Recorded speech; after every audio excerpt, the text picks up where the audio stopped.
Hello दोस्तों, आज हम एसिड, एसिडिटी, बेसिसिटी और पी के वैल्यू का कॉन्सेप्ट समझेंगे।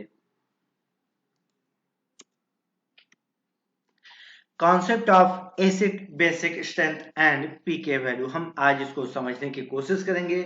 आप बचपन से ही एसिड बेसिक के बारे में सुनते आए होंगे, इवन कि अब तो एडवर्टाइजमेंट में भी आता है। अगर आप वॉशिंग विम बार लो या दूसरे लो, तो जितने भी ये टिकिया आती है, इन सब में भी लिखा होता है कि इसका पीएच इतना होता है, पीएच को डिस्टर्ब नहीं करता है, नेचुरल बॉडी को, इकोसिस्टम को डिस्टर्ब नहीं करता है। ये सारी चीजें भी आपको आजकल एडवर्टाइजमेंट में देखने को मिलती हैं। तो आइए इन सारी चीजों को समझेंगे, बेसिक इस तरीके से समझेंगे कि अगर आपको केमिस्ट्री के बारे में नहीं मालूम है, पीएच के बारे में नहीं मालूम, तो आप भी आसानी से इसको समझ सकते हैं। मेरा पर्पज है कि बेसिक टू आर&डी लेवल तक के हम महत्वपूर्ण चीजों को समझेंगे।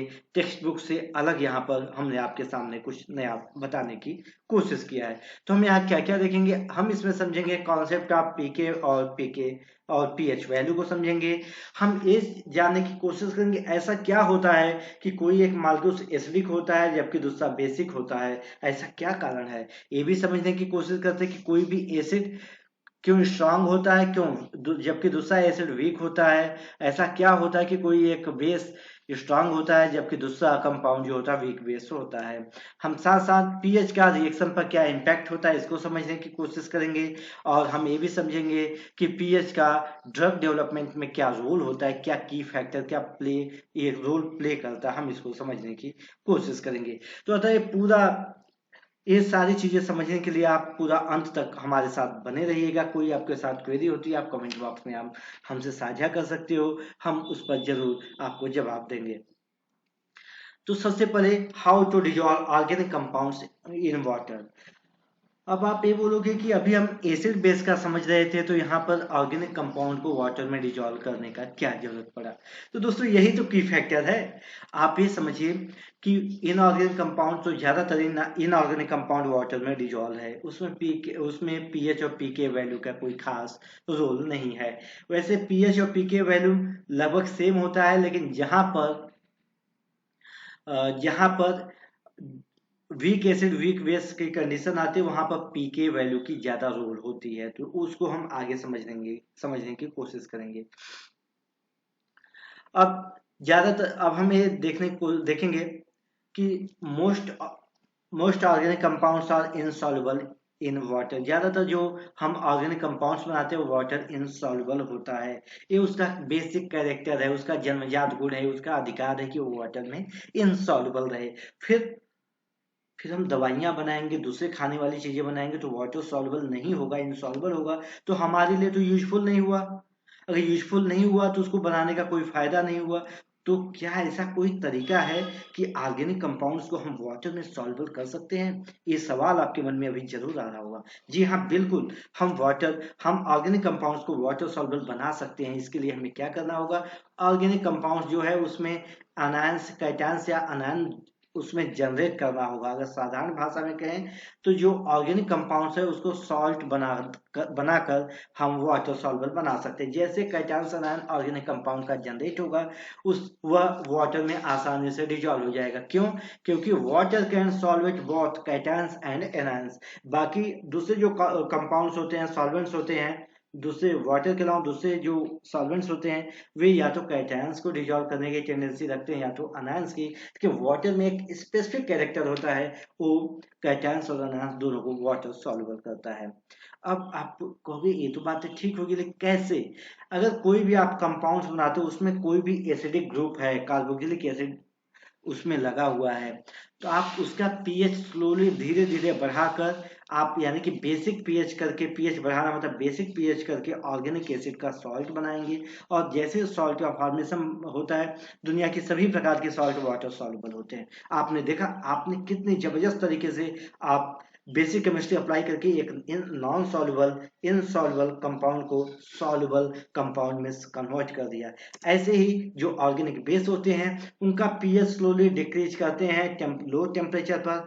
लो टेम्परेचर इसलिए मैं बोल रहा हूँ क्योंकि उसमें एक जो थर्म, जब एसिड बेस का कॉन्सेप्ट लगाते हो, ये प्रोसेस करते हो, तो हीट जनरेट होता है। ये आपने देखा भी होगा और पढ़ा भी है।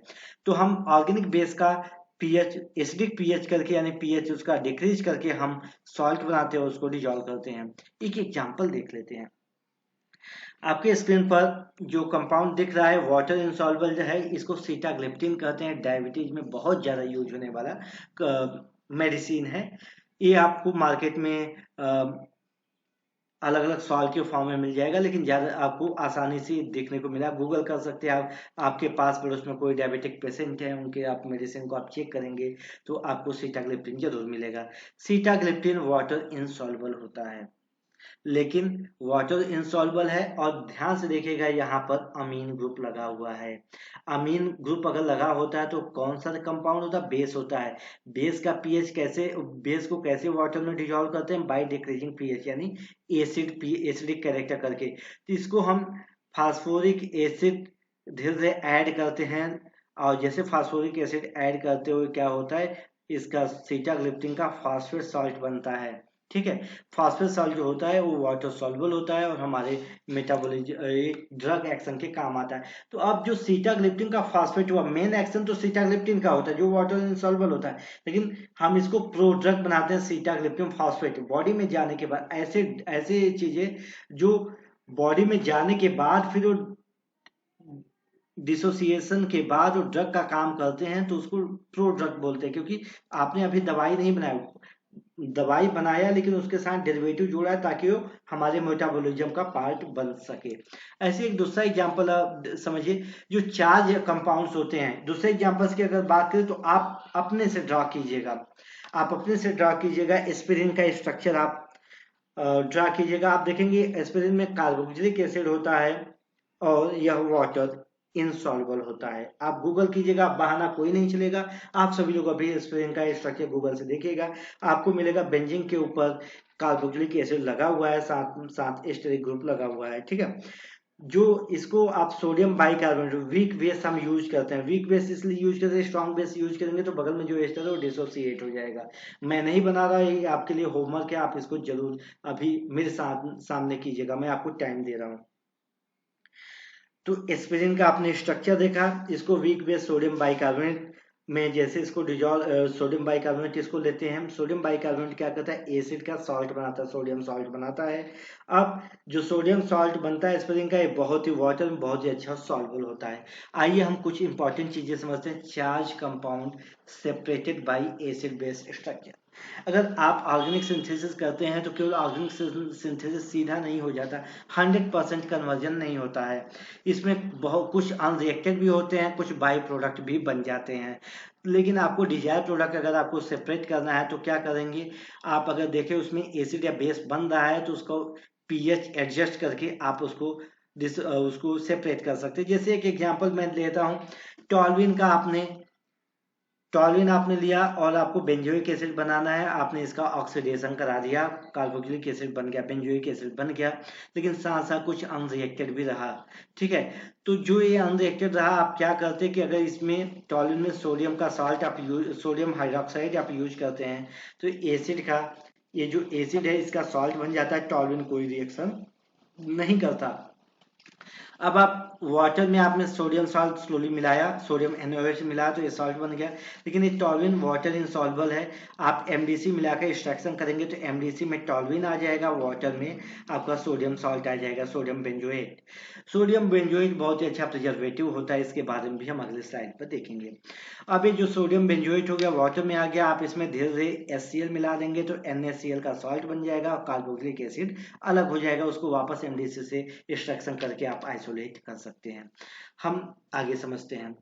ऐसे क्लोरो एनालिन की अगर बात करें तो इसमें NH2 ग्रुप लगा हुआ है, NH2 ग्रुप लगा हुआ है, इसको भी आयंस में आप कन्वर्ट कर सकते हैं। ठीक है, आप क्या कि HCl लेंगे तो हाइड्रोजन आयन, इसका NH3 प्लस और Cl माइनस इसका HCl सॉल्ट बनेगा। ये HCl सॉल्ट वाटर सॉल्युबल होता है। ठीक है, और आप जब इसका करेंगे तो ये जो कंपाउंड होता है इसके जो से डेरिवेटिव्स होते हैं वो सब क्या होंगे, वो ऑर्गेनिक लेयर में हो जाएंगे। ये जो सॉल्ट इसका बनेगा ये एक्वस लेयर में होगा, इसको आसानी से आप आइसोलेट कर सकते हो। एक कैनिजारो टाइप का रिएक्शन आपने, बहुत ही फेमस रिएक्शन है, आपने सुना होगा, और यहाँ से इंटरव्यू में एक सवाल पूछे जाते हैं। अक्सर हम कंफ्यूज हो जाते हैं उस सवाल से, वो मैं आपको बता रहा हूँ, आपकी एक्साइटमेंट बढ़ रही होगी, वो सवाल है क्या। तो आपसे अक्सर कई बार पूछा जाता है कि वो कौन सा रिएजेंट है जो किसी पर्टिकुलर एक ही कंपाउंड्स को ऑक्सीडाइज भी करता है और उसी रिएक्शन में उसी कंपाउंड को रिड्यूस भी करता है। आप यहाँ पे एल्डिहाइड, आप बेंजल्डिहाइड का डेरिवेटिव्स लिए हैं, NaOH आप लेंगे, NaOH या KOH लेंगे, तो क्या होगा, इसका ऑक्सीडाइज करके ये बेंजोइक एसिड का डेरिवेटिव बनाता है और रिड्यूस करके इसको बेंजाइलिक अल्कोहल बनाता है। अब ये दोनों वाटर इनसॉल्युबल हैं, लेकिन यहाँ पर देखिए एसिड के H+ को आसानी से आप हटा सकते हो, कैसे, आप NaOH यूज करके। तो NaOH का जब यूज करोगे तो क्या बनेगा, सोडियम बेंजोएट बनेगा और यहाँ पर कुछ नहीं होगा। फिर आप MDC से एक्सट्रैक्शन करेंगे तो ये बेंजाइलिक अल्कोहल जो का डेरिवेटिव जो है MDC में चला जाएगा और ये जो सोडियम बेंजोएट अभी बना हुआ है ये क्या होगा, वाटर सॉल्युबल होगा। बाद में आप HCl से ट्रीट करके इनको वापस बेंजोइक एसिड बना सकते हो। मुझे लगता है कि यहाँ तक आपको समझ में आया होगा। अगर आपको कोई प्रॉब्लम से नहीं समझ में आ रहे होंगे तो आप जरूर बताइए। हाँ, एक काम आपको, एक होमवर्क आपको मैं सौंप रहा हूँ कि आप काइनेजारो रिएक्शन के बारे में आज पढ़िएगा, उसका मैकेनिज्म ड्रा कीजिएगा, उसके बाद फिर इसका एसिड बेस का एक्सट्रैक्शन का आप अपने थ्योरेटिकल एक आइडिया आप बनाइएगा। हो सके तो आप कमेंट बॉक्स में आपने क्या किया उसके बारे में जरूर शेयर कीजिए।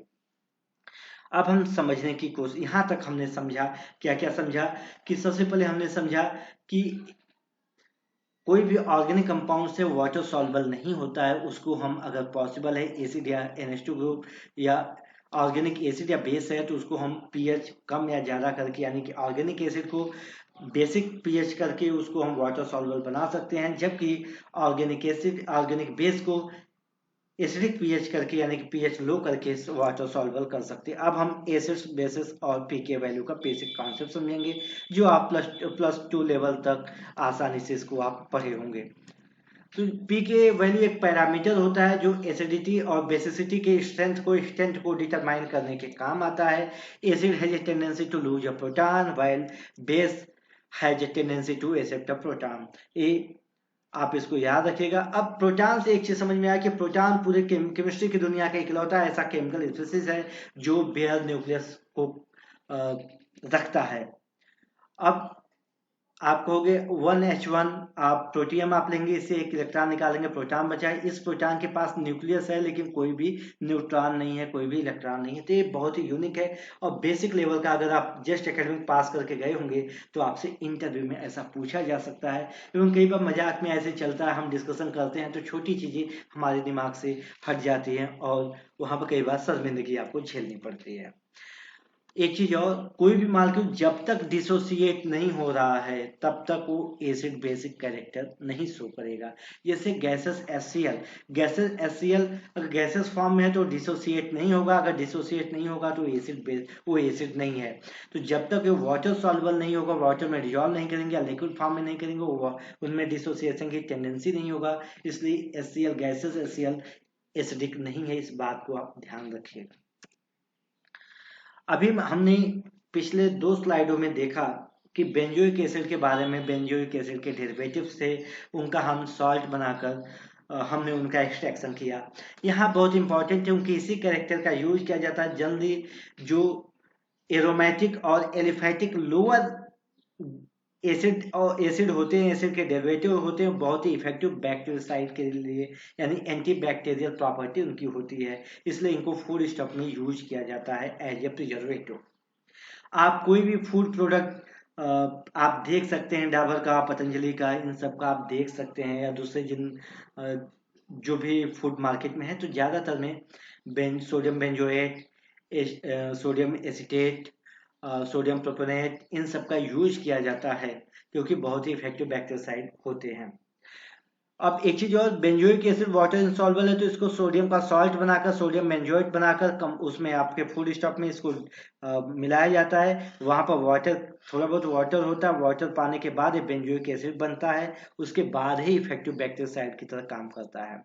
इसके अलावा एसिडिक एसिड और प्रोपेनोइक एसिड भी बहुत ही अच्छा बैक्टीरियासाइड की तरह काम करते हैं, लेकिन इनका भी सोडियम या पोटेशियम, जनरली सोडियम सॉल्ट मिलाकर बनाकर ही फूड मटेरियल, पैकेज फूड में इसको ऐड किया जाता है। तो यहाँ आपको समझ में आ गया होगा कि जो सोडियम जो बेंजोइक एसिड है, स्पेशली कार्बोक्सिलिक एसिड है, हमारे लाइफ का पैकेज फूड का ये जमाना है तो उसमें बहुत ही यूजफुल है। हम आगे समझेंगे पीएच स्केल और पीके वैल्यू। तो negative logarithm of hydronium ion concentration को पीएच कहा जाता है। कुछ बुक्स में ऐसा मिलेगा कि negative logarithm of hydrogen ion concentration is called pH. दोनों सही है। ऐसा इसलिए है कि पीएच देखो उसी एसिड या बेस का पीएच होता है जो वाटर सॉल्युबल होते हैं। जो वाटर सॉल्युबल नहीं होते उनका कोई पीएच नहीं होता, उनका कोई पीएच स्केल नहीं होता है। इस चीज को आप ध्यान देना। हाँ, लेकिन पीके वैल्यू वाटर सॉल्युबल या वाटर इनसॉल्युबल दोनों के लिए होता है। बस वो किसी मालिक्यूल्स में डिसोसिएशन की टेंडेंसी उसके अंदर होनी चाहिए। जो डिसोसिएट नहीं हो रहा है उसके लिए पीके वैल्यू नहीं होता है। इसका इक्वेशन आपके स्क्रीन पर आपके साथ साझा किया जा रहा है, आप देख लीजिए, इसको नोट कीजिए। pH equal to negative logarithm of hydrogen ion concentration. ये पीके वैल्यू का एक हमने स्केल आपके सामने साझा करें। एक स्केल एक पैरामीटर डिजाइन किया गया कि 0 to 14 तक का हाइड्रोजन आयन का एक कंसंट्रेशन का पैटर्न होगा। उसमें जो 7 पीएच वैल्यू होगी वो न्यूट्रल होगा, और 7 से ज्यादा जैसे जैसे बढ़ाएंगे वैसे बेसिक कैरेक्टर बढ़ता जाएगा। जैसे जैसे उसका पीएच वैल्यू डिक्रीज होता जाएगा एसिडिक वैल्यू बढ़ता जाएगा। नोट, एक बात बहुत इंपॉर्टेंट, कान खोलकर आप लोग सुन लीजिए कि पीएच वैल्यू 0 से कम भी होती है, पीएच वैल्यू 14 से ज्यादा भी होती है। तो ये एक टेंटेटिव आइडिया हमें समझने के लिए एक स्टैंडर्ड एक हम बनाते हैं। स्टैंडर्ड वो हमें बनाया, एक स्केल बनाया गया एक जनरल समझने के लिए। तो पीएच वैल्यू 0 to 14 तक होता है, लेकिन इससे कम यानी नेगेटिव भी हो सकता है और 14 से ज्यादा भी हो सकता है। ये पॉसिबल है। ये हाइड्रोजन आयन के कंसंट्रेशन पर डिपेंड करता है। इसके लिए आपको कोई कंफ्यूजन नहीं होनी चाहिए।